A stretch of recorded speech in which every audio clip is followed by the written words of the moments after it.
As a responsible person with growing concerns for your privacy and personal liberty, you want to know where we're headed and what you can do about it. We ask the experts what you need to do to take prudent and responsible action to safeguard your family's wealth and well-being, and what basic first steps will help you to be aware and prepared. ReluctantPreppers.com. Welcome back, Reluctant Preppers. We're glad to have a returning guest today, Mike Rivero, founder of WhatReallyHappened.com. He's an exposer of corporate media falsehoods and telling about the real truth behind the story. Mike, thank you for joining us again here on Reluctant Preppers. Thank you for having me again. We've got a whole bunch of questions that have been submitted by interested viewers who knew you were coming on our channel, and we'll have to select a subset of those because there are too many, but one I can't resist bringing up right at the beginning. It's from Wellness81. Can you give me some gold bars? Well, I don't have any gold bars to give anybody. I do recommend highly investing in gold coins, but I learned the hard way that they will lose their value if you eat that chocolate bit out of the middle. All right. We wanted to talk about some of these questions from viewers, and this one is right close to home for you. Mr. Rivero, this is from Sob Adventure. Mr. Rivero, how do you see Hawaii and the surrounding islands during a collapse? Do you recommend a particular island for being self-sufficient? Yeah, I would recommend Kauai or Maui or the Big Island, where there's a lot of room for agriculture. Oahu, unfortunately, is a little too urban, and too much of our agricultural land has been taken over for development of real estate. And it was a bad move on two fronts because a lot of that real estate is just sitting there empty. They're not able to find customers for it. Second, as you know, Mexico is now embargoing sugar to the U.S. to express its displeasure over Donald Trump's immigration policies. And if Hawaii still had their sugar fields and sugar plantations and mills, we would be well poised to take advantage of the situation. But unfortunately, there are very few running sugar plantations anywhere left in the state. We have a question actually coming from England, another island, not Hawaii, but the British Isles. This is from Jeffrey Morris, and he asks, will the Republican Party settle down and evolve into a coherent, productive administration able to secure the future of the U.S. dollar as the world reserve currency? Well, I would say probably not in the foreseeable future. Both political parties seem to have dissolved into faction fighting.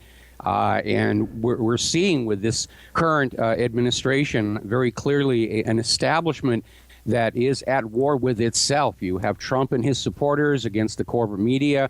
You have the Democrats, which are on the verge of splitting apart. Bernie Sanders is talking about creating a new Democratic Party. And most of the current Democrat rank and file would probably follow him along because they're just absolutely disgusted at the way the Democratic leadership threw the nomination to Hillary last year. So there's a lot of factionalism going on, and I think it's going to be very, very difficult to try and pull together a sense of unity and purpose within the entire system, and certainly within both existing parties. You mentioned the difficulty of pulling together. This next question is about loss of integrity in the moral sense in our government, in our leaders. It seems there's this untouchable Teflon that's just taken complete hold at that level. Blair Temblay asks, with the amount of moral decay in our society and within our governments, is there truly a solution to the mess we find ourselves in? Our politicians who make decisions based on who lines their pockets best, regardless of the damage to their respective countries, seems so counterintuitive to me, yet when these people get caught breaching even the minimum standards of decency, they still manage to elude any consequence.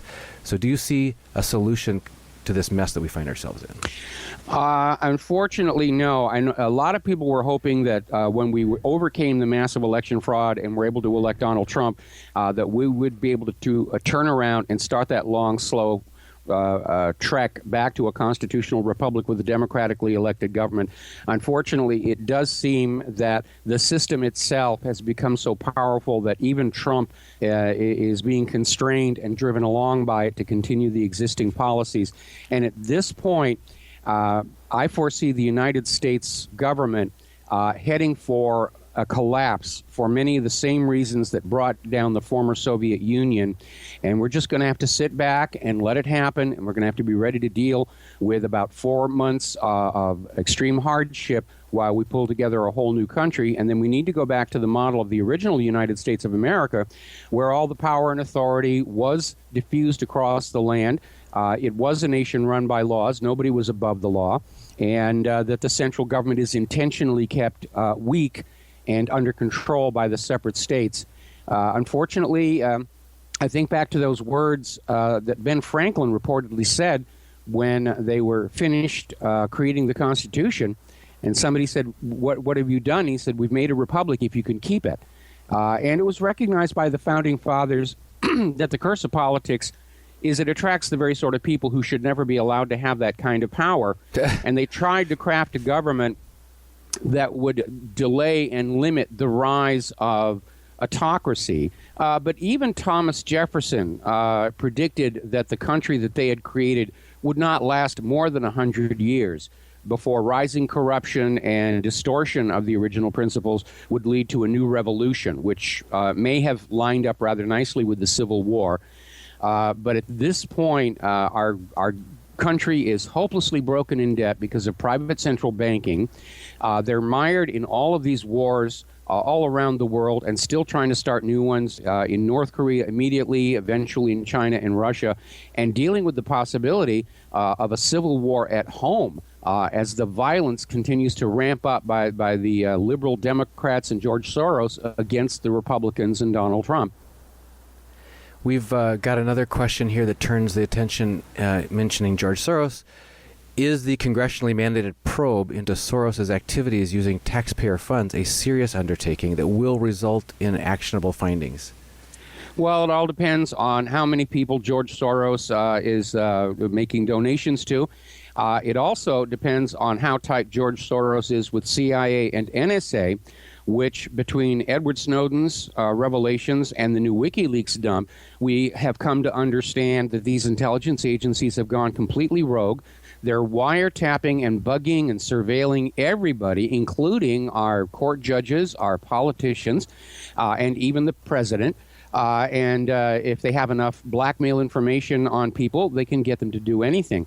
I think a good illustration of how that may have already happened would be Chief Justice of the Supreme Court Roberts, who was opposed to Obamacare, was opposed and was casting the deciding vote. And then all of a sudden, at the last second, he does a 180-degree turn, says it's legal under the Commerce Clause, casts the deciding vote to make Obamacare legal, and then he goes on vacation in Malta for a week, so the reporters can't find him.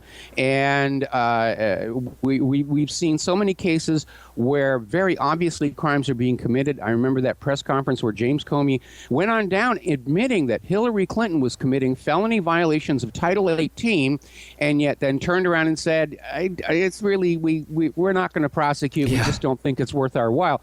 Well, when you look at Comey's own background, when he was involved in banks that were involved in drug money laundering, you begin to realize that everybody in our government above a certain level is already compromised. And a lot of this goes back to the CIA itself, which has a long history of being the biggest drug smuggler in the United States of America. They were bringing heroin back into the U.S. During Vietnam. And in the mid-1980s, they were running a little operation out of Arkansas to manufacture untraceable military weapons and smuggle them down to Nicaragua to aid the Contras against the Sandinistas, just a continuing part of this covert overthrowing of governments around the world that is now becoming more obvious to the general population. And because it was illegal under the Boland Amendment and the Logan Act, they were funding this operation by bringing tons of cocaine back into the United States of America that were being sold to our children, and the money was being laundered through a loose network of land flip deals, savings and loans, and the payments made out through a state agency called the Arkansas Development Finance Authority under then-Governor Bill Clinton, who also provided operational security by keeping the state drug enforcement officials away from certain airports and certain buildings.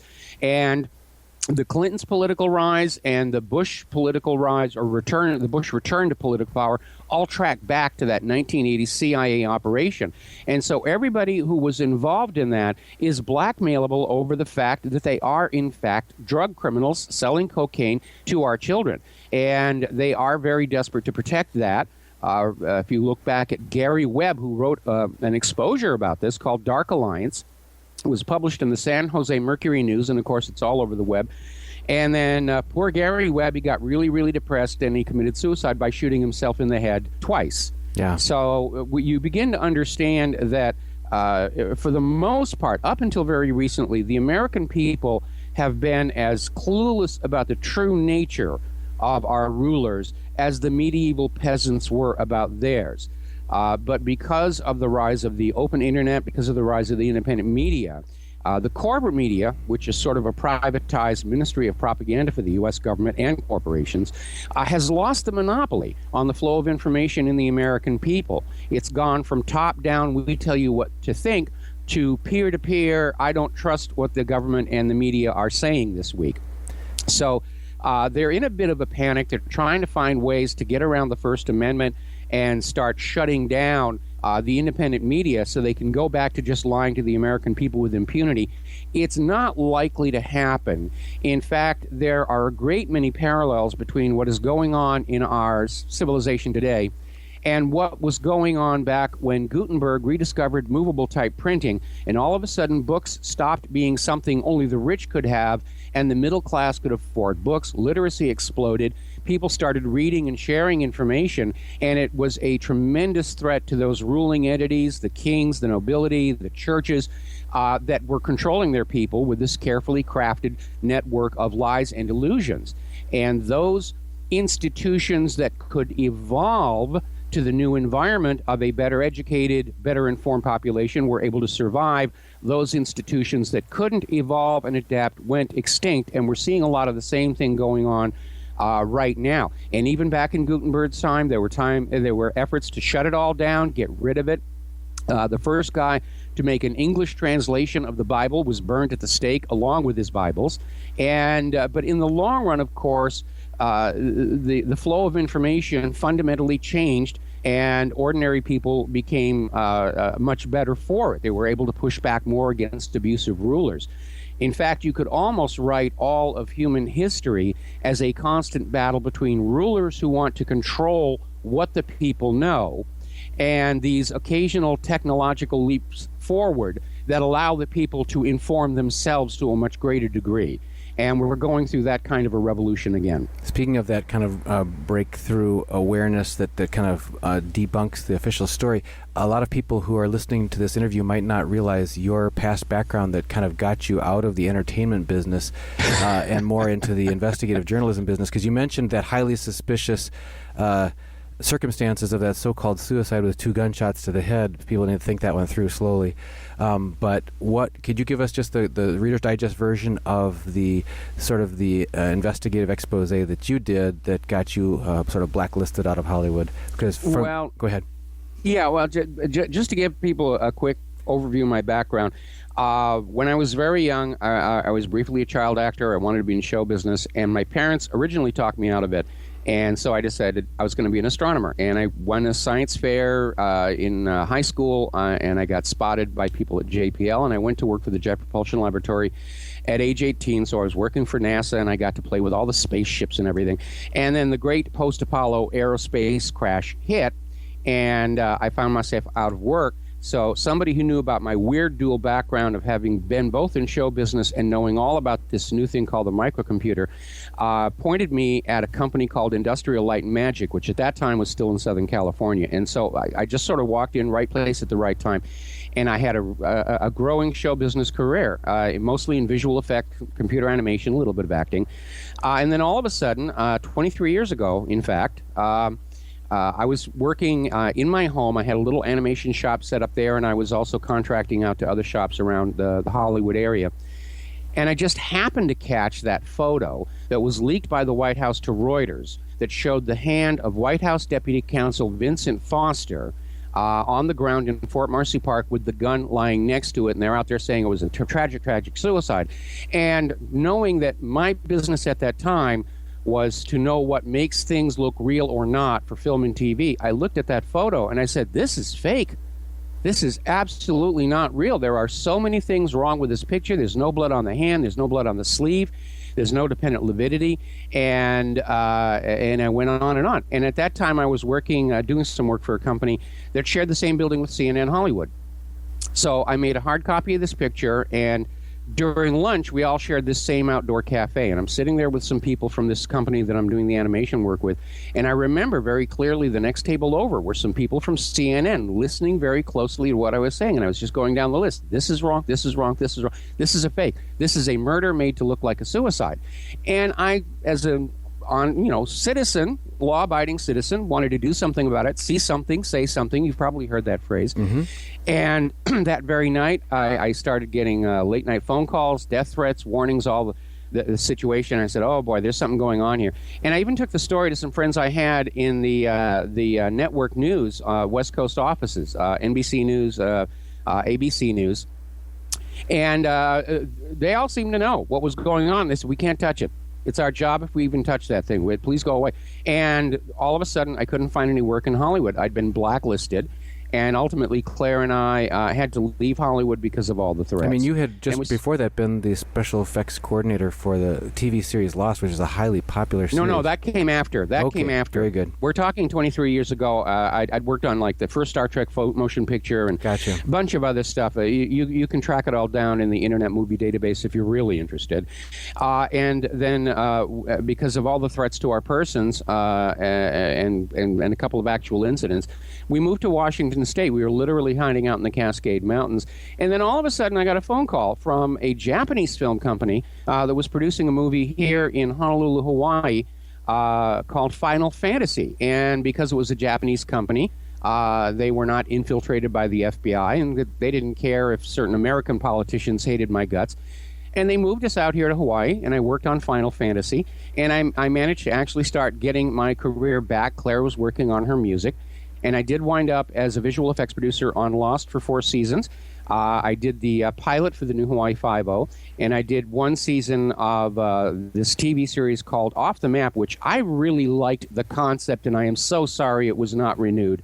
I just had a strong personal resonance with the concept of that show. And at that point, though, I'd been doing talk radio, the website had taken off, and it was just a workload, and I finally had to make a decision, and I decided instead of working on movies and TV shows about saving the world, that maybe I would try and really do something about what was going wrong with the world. And so I kind of walked away from the film and TV. I do miss it, but and I have focused exclusively on the website and the radio show since then. I worked very hard last year to make sure Hillary Clinton did not get into that White House. I'm not entirely satisfied with what Donald Trump is doing on several fronts. I agree with some of what he does. I don't agree with all of it. But I do think that Donald Trump at his absolute worst is still better for the United States than Hillary Clinton at her best. Well, let me jump in and ask a question from the viewer. This same viewer had posed the same question recently to Rob Kirby, but added a twist on it for you specifically. If you were given 30 seconds with President Trump to say or ask whatever you wanted, what would you say or ask? I would say it's time to stop being a businessman and start being a leader, because my concern with Donald Trump is that in many ways, going into the White House, he is as dangerously naive as Jimmy Carter was. And he's still trying to act like it's a business, it's just a bigger business, and he doesn't understand the real fundamental difference between how you act in a business environment versus the very dirty, underhanded world of Washington, D.C. politics. And he needs to stop being defensive all the time. He needs to go on the offense. He needs to break out and regain the initiative, which I'm hoping he's going to be able to do with some of this wiretapping stuff. And this feeds right into this second question. Would you agree that Trump's number one priority must be to prosecute and imprison the fat cat criminals, or do you think there's something that holds a higher priority than that? If so, what would that be?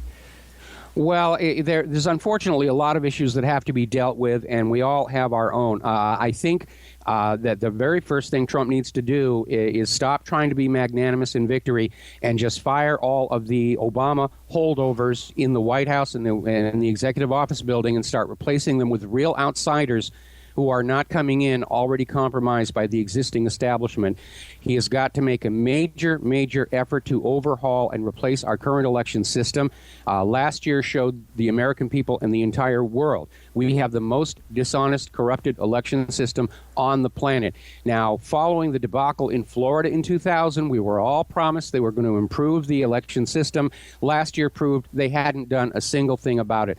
I've come up with a very good plan on how to have much more honest elections. I'm not guaranteeing that this system is fraud-proof, but our current system is designed to facilitate and conceal fraud, and we need an election system that works to make fraud as difficult as possible. And we need to really push for that, or Trump may find himself with a Democratic Congress in 2018, and he may find himself a single-term president in 2020, because those who feel they have a right to steal the nation through vote fraud, they're not going to stop. They're not feeling whipped or defeated. They're just saying we didn't try hard enough, and they'll come back with much more fraud, much more illegal immigrant voting, much more dead people voting, much more malware in those electronic voting machines to try and regain control over the nation. And what's interesting is on my radio show, I've put out the general outline of how I think elections could be made honest. And I've actually gotten calls and emails from people in other countries saying, yes, we started doing that years ago. We got rid of the electronic machines, and we're doing pretty much exactly what you say. And it does work. The people are regaining control over their government. Because as long as our elections are a complete illusion, then we, the people, have lost complete control of our nation. And there's no reason for the politicians to care what we're thinking. If the election is simply available to whoever can afford the best vote riggers. This gets back to something you dwelt on a little bit earlier about the new democratization of information in the new information era. But this viewer asks, is it just me, or are we seeing a media blackout around the globe? Well, we're seeing media blackouts on a lot of things around the globe, certainly here in the United States. The corporate media is still very firmly in the Hillary Clinton camp. They're defending Obama and Hillary. They're still constantly attacking Donald Trump. And then they turn around and they complain that Donald Trump doesn't want to allow them to convey his message to the American people. And it's almost like they've got this attitude of, yes, I can slap you around, but that's just politics. And now that, we're past that, you should turn around and just play the game the way we want it played. But there is right now almost an open war between the corporate media and the independent media. The corporate media, they're losing viewers, they're losing ad revenues. Some of the websites for the big corporate media outlets recently were exposed as using Chinese click bots to artificially inflate their readership numbers, so that it still looks like they're relevant, and more to the point, they're defrauding their advertisers. But they're in trouble, and they're starting to play these desperate PR stunts like Rachel Maddow on the tax returns, which was a major faceplant. There wasn't any dirt in there. And these were the same tax returns that the Wall Street Journal had publicized a year ago. So they can feel that they're losing control over the minds of America, and that is a very, very scary thought. This getting back to the powers that be and the world economic global situation, and when the truth will really be told, it says, will the cabal be outed to the world prior to the economic demolition, or only after the damage is done? Well, I think the deep state, which is what people tend to call this now, is already being exposed. People around the world are beginning to realize that there is this group of individuals and institutions that are trying to bring about a one-world government, and they're realizing that it's not being created for the benefit of the human race, but to simply create a more efficient system for the plundering of humanity for those at the very, very top. And if you look at what's going on over in the European Union, it is very obvious that the more power is concentrated in Brussels, the more abusive they become toward the nation states of Europe. Now they're talking about a push for federalization. They're still trying to find out a way to prevent Great Britain from leaving the European Union, even though it is perfectly legal for them to do so under the European Union Charter. We saw massive election fraud to defeat the Scottish independence referendum. There are already indications that the Dutch elections last week had massive election fraud to prevent Geert Wilders and his Eurosceptic party from gaining a majority. We certainly saw huge amounts of election fraud to keep the globalists in power here in the United States of America.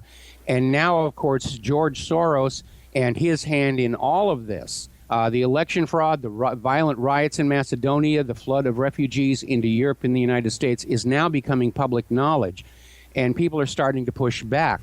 Soros and his NGOs have been kicked out of Russia. They've been kicked out of Serbia. They're trying to get him out of Macedonia because they've realized that Soros is trying to effect a new color revolution there, bring down the democratically elected government, put in a globalist subservient puppet, just like they did up in Ukraine.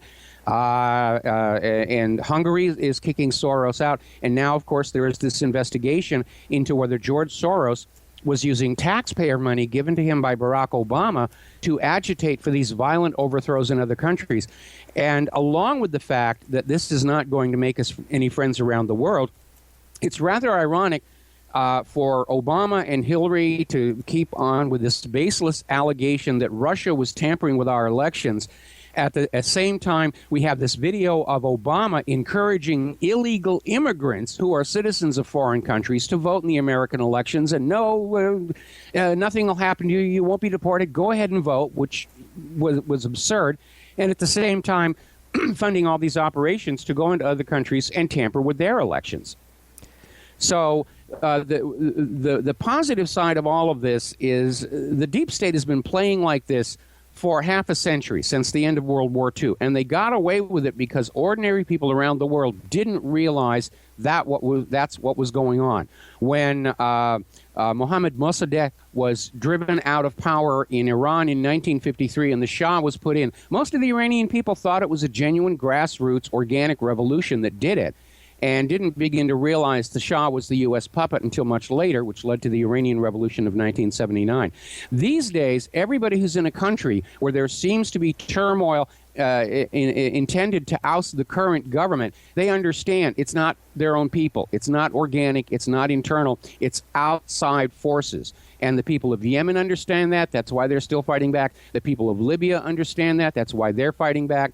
Syria understands that's what's going on. That's why they're standing with Bashar al-Assad. So this old formula of covert regime change from within really doesn't work anymore. And the U.S., unfortunately, their only other option is direct military intervention, and it does look like we're trying to very slowly move a real army into Syria, even though Syria doesn't want them there. Trump does not have a congressional declaration of war to justify it, and he does not have a United Nations resolution to say that he can do this. The same thing over with attempting to provoke North Korea. From North Korea's point of view, they're looking across their borders. They're seeing 300,000 military aircraft carriers, THAAD missiles, armed drones. And understandably, given how the U.S. government does not have the best reputation for honesty and truthfulness, North Korea is not convinced by claims that it's only a drill right off their doorstep. And yet our corporate media is still trying to make it look like Kim Jong-un is being the crazy and unreasonable person testing his weaponry when we're on his doorstep. You know, why is he doing that? Of course, we have a right to go anywhere. Same thing over in Iran, where we're seeing these headlines about Iranian military boats came on out and harassed U.S. military forces. And they're acting like Iran is the one that is being provocative, or Russia's the one being provocative. Now, if Iran had their warships in the Gulf of Mexico and off of the coast of California, there'd be a case that they are being the aggressors. Same thing with Russia. But when you look at the fact that it's the United States that is sending their military power around the globe, it is very obvious the United States is the aggressor in this rush to a new world war. And there are so many reasons not to move forward on this. I think we're going to lose this one. And we're going to lose it for a variety of reasons. One, you've probably already seen in the headlines about how America's military contractors are producing hideously expensive weapons systems, very difficult to repair and replace, and they're not very good, the F-35 being a good example. Then you need to understand the psychology of war on a society, and for that we go back to a book called The Art of War, written by Sun Tzu. And in this book, he lists out all the things that a ruler must have to prevail in war, two of which are: you must have a military that believes in the moral rightness of the war so that they will fight fiercely and, if necessary, die in the war. And you must have a civilian population that believes in the moral rightness of the war so that they will bear the burdens that war brings even to the victorious side. The United States government has neither of those. The military all know they're just an invading, plundering, and looting force, and the American people understand All these wars are based on lies. Saddam has nuclear weapons. Assad has sarin gas. Iran is thinking about building nuclear weapons.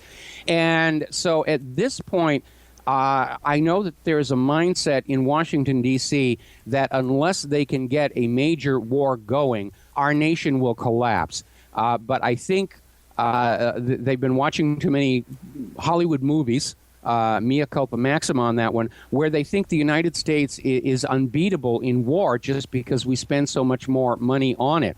But we certainly did not win in Vietnam. And the real historical truth is that, contrary to what you see in movies and TV, the United States did not win World War I and World War II all by itself. It was part of a coalition, and certainly in the case of World War II, the United States did not come on in until it was obvious which side was going to win, and then they joined the winning side. For that matter, halfway through, so did Italy.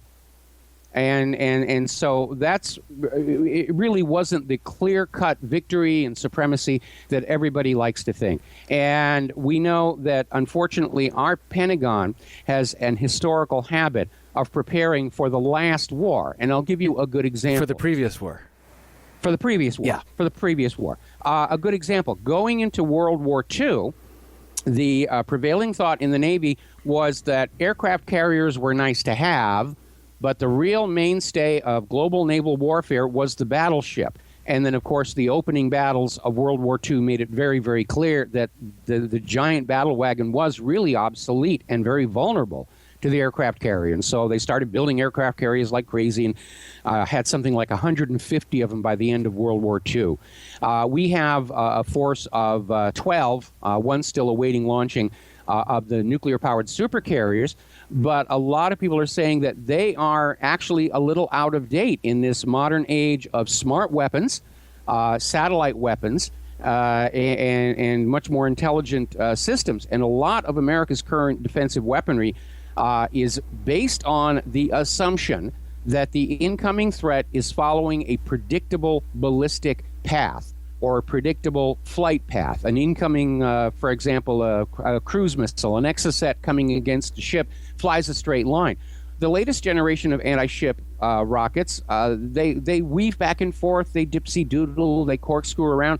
The same thing with our ballistic missile defense system. It's built entirely around this assumption that the MIRV warhead of an enemy nuclear attack missile, once it separates from the bus, is just going to follow this predictable ballistic path to its target, allowing it to be intercepted. But the latest generation of MIRV warheads from Russia, and I presume by now China, they too are maneuverable, and that makes a ballistic intercept impossible.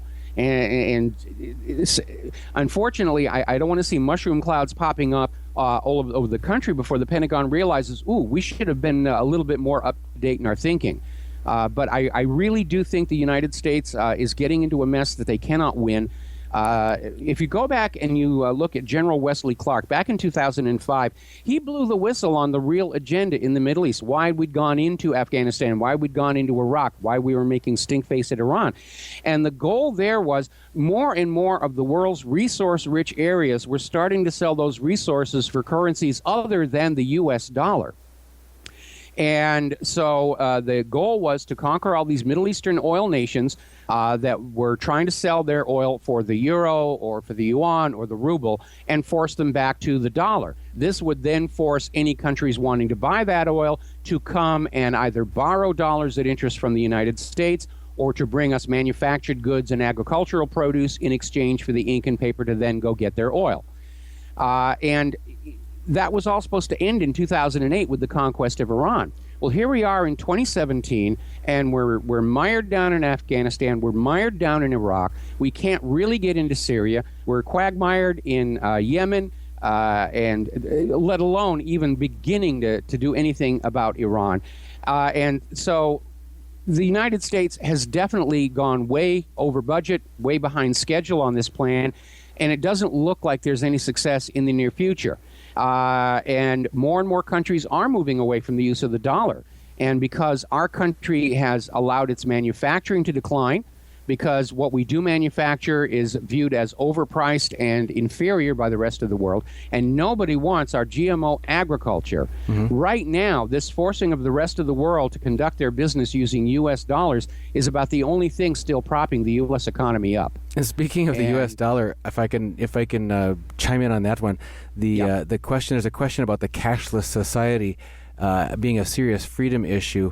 We know the viewer submits the question. We've talked about the cashless society on several of our recent podcasts with different experts, and what does it really mean about the loss of freedom for the individual? Well, the so-called cashless society, there are a couple of overlapping issues. Obviously, it allows the banks to make a profit on every single financial transaction. If you're buying a newspaper, if you're buying a jelly donut, the bank gets a piece of the action. And so it's just another way to enrich the bankers at the expense of ordinary people. Plus, everything that you do on that card is being tracked and watched by a government that is obviously terrified of its own people, or they wouldn't be spending all this time and effort to be watching every single thing that we do. But the main reason they're pushing for a cashless society is to prevent the possibility of a run on the bank when what seems to be an inevitable economic crash happens. Back in 1929 or any of these other bank turndowns, the people would rush in and say, I want the money out of my savings account, and the banks would be forced to make good on those accounts until the bank shut down. Well, in a cashless society, you can't pound on the bank door and say, give me my money. The bank is going to say, we're cashless. All we can do is move your money to another bank or another financial institution. And as soon as they do, they'll just borrow it back, and they'll keep on trying to patch over the deficiencies of private central banking using your money. But it is in a very real way a return to slavery. I mean, look at the antebellum plantations in the pre-Civil War South, where the slaves would work, and the masters had control of all the money, and yes, they would make sure the slaves were fed and clothed and housed to keep them working, but the slaves were not allowed to have their own cash. They were not allowed that choice to go on out and buy things. And that's exactly where we're headed to right now with this idea of a cashless society. And we should oppose it. In the end, of course, anything can be used for currency if two people agree that it's a medium of exchange. Whether it's a seashell, whether it's a gallon of gasoline, whether it's boxes of ammunition. But when they do reach that cashless society point, at the same time, you can count on them that they will ban the private ownership of gold and silver coins and bars. Because if they try and impose a cashless society and say everything goes through that little card, people will go down to their nearest bullion trader and they'll say, empty the card, give me its equivalent in coins and bars. And as they brought about the cashless society experiment in India, which has been a disaster, I might add, they also outlawed private ownership of gold and silver investment coins.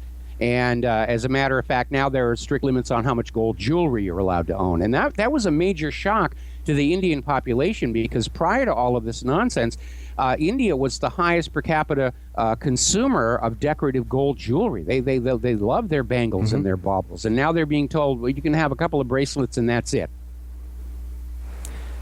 This gets back to what can the average person do, and the last question we have is the one that we generally always end on, and that is, for an average middle-class family, what are the ABC steps you'd recommend in preparation for a collapse event? And the person asked it in two scenarios. One is a family who has done little or nothing to prepare or even recognize the possibility or inevitability of such an event, or scenario two, a family who's made some modest and productive attempts towards that end. But where do these families go from here? Well, let me just say this. Anytime somebody talks about I'm preparing for the government to collapse, the friends and neighbors are going to say, oh, you're a kook, you're a nut, you're a paranoid, whatever. Don't even say that. Just say, I'm preparing for a hurricane. I'm preparing for tornadoes. I'm preparing for earthquakes. I'm preparing for natural disasters. And then all of a sudden, it's perfectly acceptable to be a prepper. And what we're calling our end of the government kit today is what we called our a tsunami kit when we lived in another part of the island, or a hurricane kit in Southern California. Just being prepared for any unexpected event. You don't have to say, I'm prepping for the collapse of the government, and that way you're going to get a lot less pushback from your friends and neighbors. In fact, they may say, that makes sense. I think we're going to do that. Yeah. But yes, everybody should be prepared for a major disruption of the food supply chain. Here in Hawaii, it's very critical. If the supply chain breaks down for more than 3 days, we're going to start eating the tourists. So, but they're soft, they're non-nuclear, non-GMO, and they taste like chicken. They taste like chicken. I saw a poster in a coworker's cubicle that said, campers in sleeping bags are the soft tacos of the bear's world. So. Yes, very much so. But, everybody should be prepared for anything that will disrupt their life, whether it's, storable food, storable water, power, extra prescription medications if they're non-perishable, batteries, radios, all of that stuff. You should be prepared to live without your dependent connections to civilization for at least a month, or you're going to be caught off guard. I remember after Hurricane Sandy hit the northeast coast there was a joke running around. How do you identify a prepper? They're the ones not eating out of the dumpsters. Right. Okay, and that really is true. And you don't have to say, I'm prepping for the collapse of the U.S. government. Just say, I'm preparing to be able to take care of my family if something unexpected happens. And as long as you keep it out of that context of, I think the government's going to collapse or something, you'll find people aren't going to reject it out of hand. And in fact, you may inspire them to actually start doing that. And again, prepping is not just buying a bunch of stuff and throwing it in a closet. It's almost a lifestyle where you need to be aware of your materials and their expiration dates. You need to you need to train with your stuff. If you buy an emergency radio, learn how to use it. Because when the lights go out and the power goes down and everything, that's not the time to be trying to read the instruction manual on that portable generator. Right. Well, Mike, any final thoughts before we let you go? Well, we live in interesting times. I think that about sums it all up, and I think we're seeing tremendous dramatic changes to our world in this war between the globalists who want a single human slave plantation and those rest of us who just want to be left alone to live our lives and take care of our loved ones as best we can. So it's hard to see what's going to happen, but at this point, it seems like the globalists are in serious, serious trouble. Much of what they're doing right now seems like panic reactions to me, just like we're seeing panic reactions in the corporate media. But again, I'm hoping that Donald Trump is going to realize it's time to stop being a businessman and time to start being a leader and showing this nation some serious leadership and moving us forward. And once again, Mike, if people want to follow your thoughts on a daily, weekly basis, they go to whatreallyhappened.com. Whatreallyhappened.com, plus I have a daily talk radio show Monday through Friday on the Republic Broadcasting Network from 3 p.m. to 6 p.m. Central U.S. time. Great. Mike Rivero, thank you for joining us once again here on Reluctant Preppers. Thank you for having me.